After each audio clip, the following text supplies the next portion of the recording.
नमस्कार, सत श्री अकाल, अस्सलाम वालेकुम। कैसे हैं आप सब लोग? उम्मीद है खैर खैरियत से होंगे। जीत गया साहब इंडिया। कल फिर ज़िम्बाब्वे को हराया। भारत ने बहुत ही कन्विंसिंग परफॉर्मेंस थी ज़िम्बाब्वे के खिलाफ। Again it was a complete team performance जो कि इंडिया ने एक बहुत ही अच्छी और बहुत ही डिसिप्लिन्ड इनिंग्स खेली बल्ले से। और बॉलर्स का तो खैर क्या ही कहना, बिकॉज़ जिस तरह की गेंदबाजी अर्शदीप और भुवनेश्वर कुमार ने करी, मतलब जिसको कहते हैं कि बिल्कुल नचा के रख दिया। और जो कि एक बहुत ही देखिए एक मेजर टेस्टिंग नेशन, एक एसोसिएट नेशन के साथ, जिसको हम देसी भाषा में कहते हैं कि खड़का के खेला भारत ने कल। और इतना अच्छा खेला कि India at the end of the super 12 deserve करता था अपने ग्रुप में टॉप करना, specially after south Africa's inconsistent performances last 2 matches में। और अब भारत का अगला मुकाबला जो है वो सेमीफाइनल होगा थर्सडे को एडिलेड ओवल में इंग्लैंड के खिलाफ। सबसे बड़ी बात कि कल हमने एडिलेड ओवल की जो विकेट्स थे, जिसमें 2 मैच हुए, साउथ अफ्रीका का मैच हुआ, हारा रादर साउथ अफ्रीका हॉलैंड से, और पाकिस्तान बांग्लादेश में, हमने ये चीज़ देखनी शुरू की। एक तो धूप थी एडिलेड में, बहुत ज़्यादा गर्मी पड़ रही है, पड़ना शुरू हो गई है, और विकेट के अंदर टर्न था। And traditionally English players India के ख़िलाफ़ जो हैं वो हमेशा स्पिन पे जो है वो फंसते हैं। यहाँ पे लेकिन भारत की कल जो टैक्टिक्स होगी परसों के मैच में, थर्सडे वाले मैच में रादर, वो बड़ी इंटरेस्टिंग होगी कि क्या इंग्लैंड के खिलाफ, जो कि ट्रेडिशनल फंसने वाले खिलाड़ी हैं लेग स्पिन के खिलाफ स्पेशली, तो क्या भारत युजवेंद्र चहल को ला सकता है अश्विन की जगह? हालांकि अश्विन ने जिम्बाब्वे के खिलाफ 3 विकेट लिए, लेकिन अश्विन इस भारतीय गेंदबाजी में जो है वो सबसे ज़्यादा कमज़ोर कड़ी दिख रहे हैं। और देखने वाली बात ये होगी कि क्या भारत अश्विन को ड्रॉप करेगा सेमीफाइनल के लिए। मुझे लगता नहीं कि इंडिया करेगा, लेकिन आप राहुल द्रविड़ और रोहित शर्मा की जोड़ी के साथ आप नेवर से नेवर नहीं कह सकते, बिकॉज ये अपनी ही धुन में गाना गाते हैं। और अगर इनको समझ में आ गया, अब इन्होंने खैर रविचंद्रन अश्विन और राहुल द्रविड़ कल जब प्रेस कॉन्फ्रेंस में आए अलग अलग, तो राहुल द्रविड़ ने प्रेस कॉन्फ्रेंस में इस बात का इंडिकेशन दिया युजवेंद्र चाहल के ऊपर कि अभी कुछ पक्का नहीं है, हो सकता है युजवेंद्र चाहल विकेट्स को देख के, कंडीशंस को देख के भारत युजवेंद्र चाहल को खिलाए। लेकिन आई थिंक भारत को युजवेंद्र चाहल को डेफिनेटली सेमीफाइनल में खिलाना चाहिए। भारत ऑन पेपर जो है वो बेस्ट टीम है, देखिए इसमें कोई अब डाउट नहीं है। ये मैं बात अपने 2-3 दिन से ये बात मैं कह रहा हूँ और अपने प्लेटफॉर्म्स पे लिख भी रहा हूँ कि India is the team to beat in this world T20। कि भारत, ये टूर्नामेंट भारत को हारने का है, भारत को।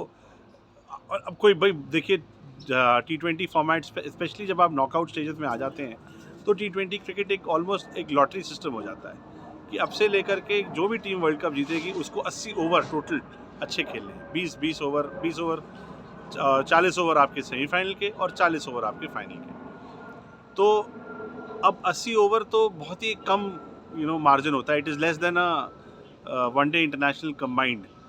तो ऐसे फॉर्मेट में अगर किसी ने आपको अच्छा 15 मिनट, अच्छे आधा घंटा, आपका ख़राब आधा घंटा में मैच जो है वो पलट सकता है। तो I we we we really hope कि भारत का ऐसा कोई चीज़ भारत के सामने ना आए। अच्छी चीज़ क्या है कि इंग्लैंड देखिए बैटिंग हैवी टीम है, और एडिलेड का जो ग्राउंड है, हालांकि उसकी स्क्वायर बाउंड्रीज जो हैं वो छोटी होंगी, लेकिन इंग्लैंड की जो स्पिन के ख़िलाफ़ जो विफलता है, वो भारत के आई थिंक ज़रूर काम आनी चाहिए। एंड आई थिंक ये हम ज़रूर साउथ अफ्रीका से एक मैच हारे हैं इस टूर्नामेंट में, लेकिन वो मैच हम साउथ अफ्रीका से उतना ही हारे थे जितना हम कंडीशन से हारे थे।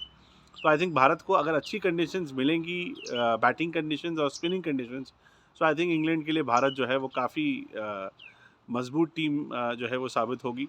इंग्लैंड की तरफ से भी काफ़ी इंजरी वरीज हैं। डेविड मलान का अभी पक्का नहीं है कि वो उनको फील्डिंग करते हुए इंग्लैंड के आखिरी मैच में वर्सेस न्यूजीलैंड में डेविड मलान को ग्रोइन की इंजरी हो गई थी। अब वो पक्की बात नहीं है कि वो खेलेंगे ये मैच या नहीं खेलेंगे, बैटिंग करने वो उस मैच में नहीं आए थे। तो अब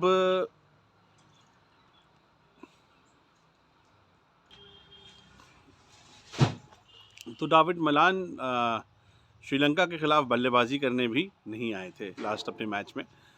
तो अब ऐसी कंडीशंस में, और इंग्लैंड देखिए कोई बहुत ऐसा आउटस्टैंडिंग क्रिकेट खेल के इस वर्ल्ड T20 में नहीं आ रहा है, लेकिन again it's a lottery system, कुछ भी हो सकता है उन मोमेंट्स में, उन 40 ओवर के दौरान।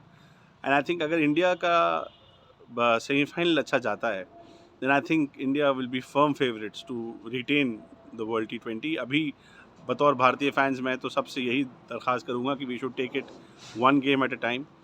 और भारत, हम सब की ये दुआएं हैं कि भारत जो है वो वर्ल्ड T20 में सेमीफाइनल अपना अच्छा खेले, एक खड़का के परफॉर्मेंस लगाए इंग्लैंड के ख़िलाफ़। बिकॉज़ ऑन पेपर जो है वो भारत बहुत अच्छी टीम है, और इंग्लैंड के ख़िलाफ़ भी अगर मैन फॉर मैन आप देखें तो इंग्लैंड के ख़िलाफ़ भी भारत एक अच्छी टीम जो है वो आपको साबित होती हुई दिखेगी। दूसरा सेमीफाइनल आई थिंक बड़ा इंटरेस्टिंग है, पाकिस्तान और न्यूजीलैंड का जो सेमीफाइनल है। बहुत लोगों का ये कहना है कि न्यूजीलैंड जो है वो हमेशा पाकिस्तान मुश्किल साबित करता है न्यूजीलैंड के लिए, लेकिन आई एम नॉट श्योर कि सबकी बार ऐसा होगा। आई थिंक हालांकि जोश से बहुत खेलेगी पाकिस्तान, ये बात बिल्कुल सही है कि एक मर्क्यूलर साइड है, जोश पे क्रिकेट खेलती है, इमोशनल कनेक्ट है उनका अपने क्रिकेट से। सो ये सारी बातें अपनी जगह सही हैं, लेकिन देखिए जो आपके मेन बैटर्स हैं रिजवान और बाबर, कल उन्होंने कल कोई कसर छोड़ी नहीं थी पाकिस्तान को वो मैच हराने के लिए। अगर कल पाकिस्तान 15 से 20 रन और चेज़ कर रहा होता ना, तो कल कहानी बहुत ज़्यादा खसारे में पड़ सकती थी पाकिस्तान की।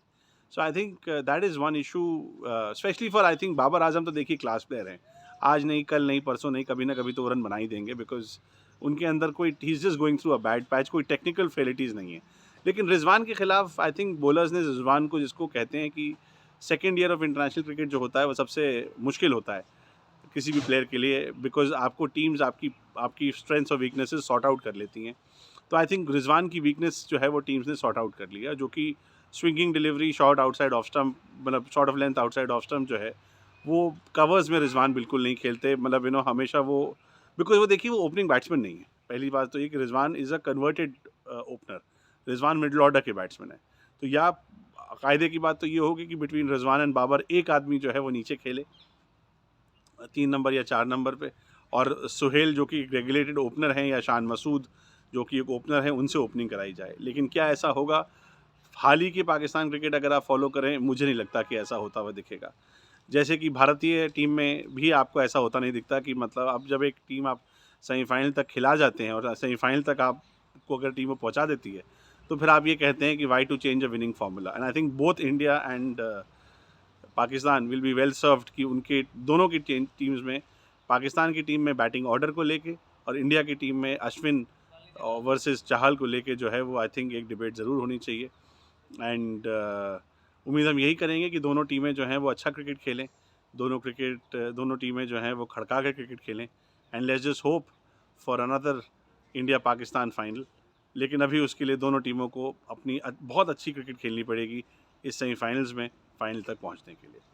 अगर आपको हमारे वीडियो अच्छे लगे तो प्लीज़ वीडियो को करें लाइक, चैनल को करें सब्सक्राइब।